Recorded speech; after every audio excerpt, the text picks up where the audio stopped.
আজকের গল্প গোপালের গোয়েন্দাগিরি।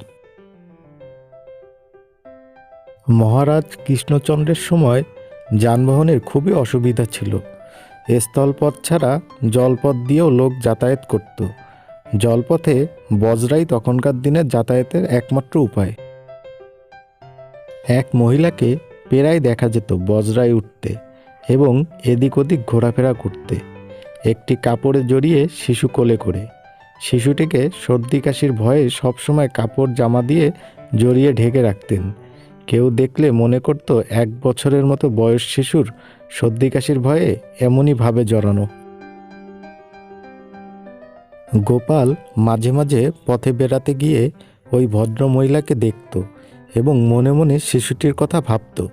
একদিন কথা প্রসঙ্গে গোপাল মহারাজকে এই মেয়েটির কোলের শিশুটির ব্যাপারে তার সন্দেহের কথা খুলে বলল।